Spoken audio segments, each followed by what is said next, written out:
हाय viewers, YouTube channel के सभी परस्तारों को शाह अल जज़ायर की तरफ से इश्तियाक शाह का सलाम। उम्मीद है साथियों आप सब खैरियत से होंगे और अपना और अपने प्यारों के लिए हम वक्त दुआ गो होंगे। आइए व्यूवर्स, चलते हैं अपनी आज की नई वीडियो की तरफ।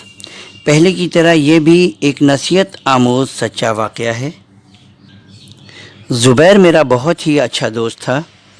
मेरा और ज़ुबैर का बचपन एक साथ ही फैसलाबाद के एक गांव में गुज़रा।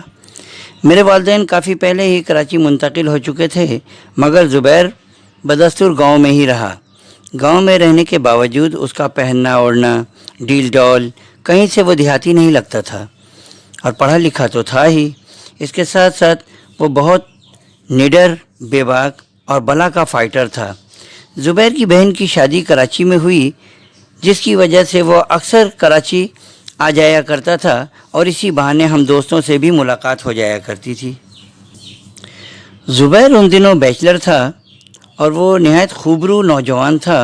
चंद सालों पहले की बात है कि ज़ुबैर हस्ब रिवायत अपनी बहन से मिलने के लिए रवाना हुआ और फैसलाबाद तक की तो ये ख़बर थी कि वो ट्रेन में सवार होकर कराची के लिए रवाना हो गया है, मगर ये अजीब बात थी कि वो कराची नहीं पहुंचा। आखिर ऐसा क्या हुआ? इस बात से उसकी बहन, बहनोई, सब रिश्तेदार सारे परेशान थे कि आखिर ज़ुबैर कहाँ चला गया। इस मामले में ज़ुबैर की तलाश के लिए जिससे जो बन पड़ा हर हरबा इख्तियार किया गया, मगर ज़ुबैर का कुछ पता न चला। उधर ज़ुबैर के घर वालों को ये ख़बर पहुँची तो पूरे गाँव में कोहराम मच गया। इस तरह वक्त गुजरता रहा और पूरे 2 माह हो गए, कहीं से कोई ख़बर नहीं मिली। अचानक एक दिन ज़ुबैर खुद ही गांव पहुंच गया। सब हैरान थे, उसका हुलिया बहुत ख़राब था और सबकी ज़बान पर एक ही सवाल था कि आखिर तुम कहाँ थे। आगे व्यूवर्स सुनिए खुद ज़ुबैर की ज़बानी। मेरे तमाम दोस्त मुझे खुशी खुशी ट्रेन में सवार करवा कर ट्रेन रवाना होने पर मुझे हाथ हिलाकर रुखसत किया और ट्रेन अपनी मंजिल की जानिब जन्नाटेदार रफ्तार के साथ रवां दवां थी।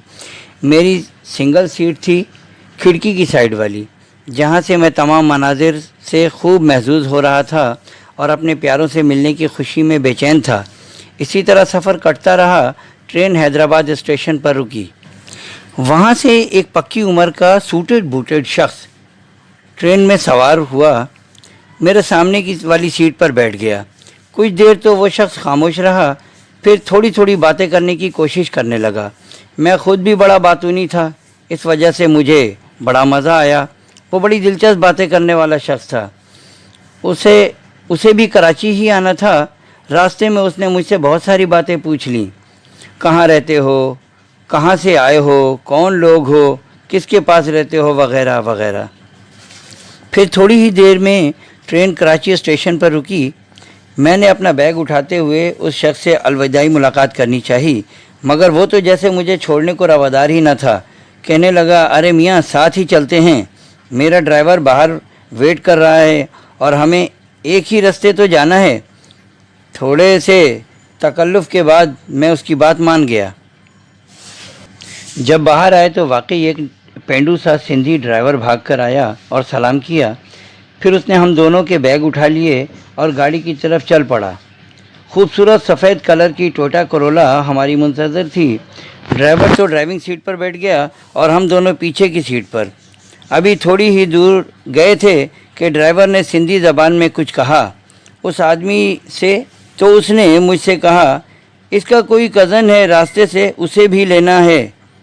मैंने कह दिया, कोई बात नहीं, बिठा लो। फिर एक पान की दुकान के करीब गाड़ी रुकी और सामने से जो शख्स आया वो कुछ भला न लगा, जैसे मेरी छठी हिस्स मुझसे कुछ बता रही हो। वो शख्स आया और बजाय ड्राइवर के साथ वाली सीट पर बैठने के पीछे की सीट की तरफ बढ़ा। अब मेरी बाईं तरफ वो शख्स सूटेड बूटेड था और दाईं तरफ नया आने वाला शख्स। अब मैं उन दोनों अशख़ास के दरमियान में था। मैंने चाहा कि अचानक मज़ाहमत कर डालूं, मगर उसने आते ही कोई रुमाल थाम रखी थी और उसने फ़ौरन मेरी नाक पर रख दिया। अब क्या था, मैं पूरी तरह बेहोश हो गया। कुछ खबर नहीं कि कितनी देर हम गाड़ी में सफ़र करते रहे। जब आँख खुली तो ख़ुद को एक खंडरनुमा बोसीदा इमारत के अंदर पाया। खूब अंधेरा था, कुछ समझ नहीं आ रहा था कि मैं कहाँ हूँ। मैं बहुत परेशान था मगर अपने होश व हवास को काबू में रखे हुए था। यहाँ दिन और रात में कोई फ़र्क न था। इसी तरह कई दिन गुजर गए बिना कुछ खाए पिए।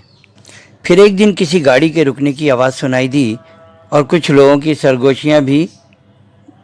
मैंने अपने कान खड़े कर लिए। शायद ये किसी और को भी पकड़ कर लाए थे और उन्हें छोड़कर चले गए। बाद में जब वो होश में आए होंगे तब उन्होंने रोना धोना और शोर करना शुरू कर दिया। दीवारें काफ़ी ऊंची थीं। एक कमरे से दूसरे कमरे में देखना बहुत मुश्किल था। बड़ी मुश्किल से काफ़ी ऊपर एक रोशनदान नज़र आया। बहुत कोशिश के बाद सिर्फ ये देख पाया कि दो नौजवान लड़के हैं। वो बहुत ही कमज़ोर हौसले के लड़के लगते थे। बार बार रोने की आवाज़ें आती थीं। फिर 2-4 दिन बाद एक पहरेदार का दीदार हुआ।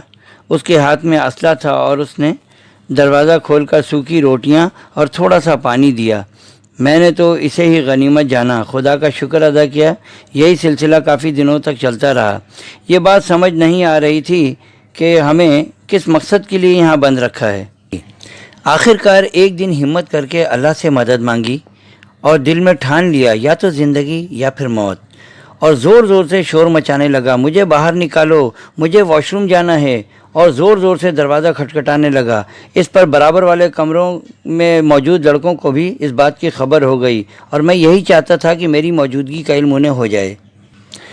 काफ़ी देर बाद वही पहरेदार गुस्से से लाल पीला होता हुआ मेरे पास आया और मुझे कमरे से बाहर निकाला।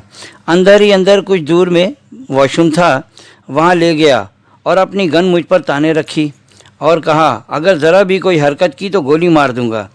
मैं वॉशरूम चला गया मगर जहन में स्कीम बनाता रहा और वॉशरूम से निकलते ही बिजली की सी तेज़ी से उस पर झपट पड़ा और पास ही पड़े एक डंडे की मदद से उसके सर पर शदीद ज़रब लगाई जिससे वो बेहोश हो गया। फिर मैं उस कमरे की तरफ भागा जहाँ वो दो लड़के कैद थे। कमरे को बाहर से कुंडी लगी थी। मैंने खोला और उन्हें बाहर निकाला। खड़े होने तक की भी ताकत उन लोगों में न थी। खैर खुदा खुदा करके हम वहाँ से भागने में कामयाब हो गए। 3 रोज़ तक मुसलसल झाड़ियों और दुश्वार गुजार रास्तों से सामना रहा। फिर जाकर दूर से आबादी नज़र आने लगी। तब जान में जान आई। हम अब कराची की सरहदों को छू रहे थे। हम तीनों ने गले मिलकर इजाज़त चाही और दोनों लड़के एक तरफ को चल दिए और मैं अपनी सिमत। कोच के अड्डे पर पहुंचा। पंजाब के लिए कोच पकड़ी। जब कोच रवाना हो गई तब ड्राइवर को एतमाद में लेते हुए सारी बात बताई। अल्लाह उसे इसका अजर दे। उसने न सिर्फ मुझे लाहौर पहुंचाया बल्कि मुझे फैसलाबाद वाली गाड़ी में बिठाया और कुछ पैसे भी दिए कि रास्ते में तुम्हें ज़रूरत पड़ सकती है। तो इस तरह से मैं अल्लाह रब्बे ज़ुल जलाल की करम नवाजियों की वजह से आज आप लोगों के दरमियान ज़िंदा और सलामत मौजूद हूँ। तो दोस्तों, इस वाक़े से हमें क्या सबक मिलता है कि किसी अजनबी को अपनी सारी आगाही कभी ना दो और ना ही किसी अनजान शख्स पर ज़रूरत से ज़्यादा भरोसा करो। ये थी हमारी आज की स्टोरी। अगर आप लोगों को हमारी ये स्टोरी पसंद आई हो तो इसे बराह करम लाजमी लाइक, कमेंट्स, शेयर और सब्सक्राइब करना मत भूलें और बेल आइकॉन के साथ ऑल को भी लाजमी प्रेस करें ताकि हमारी हर नई आने वाली वीडियो की जानकारी आपको मिलती रहे। इसके साथ ही इश्तियाक शाह को इजाज़त दीजिए। अपना और अपने प्यारों का हर लम्हा ख्याल रखिए। अल्लाह आप लोगों को अपने हिफ्ज़ व अमान में रखे। फ़ी अमानुल्लाह।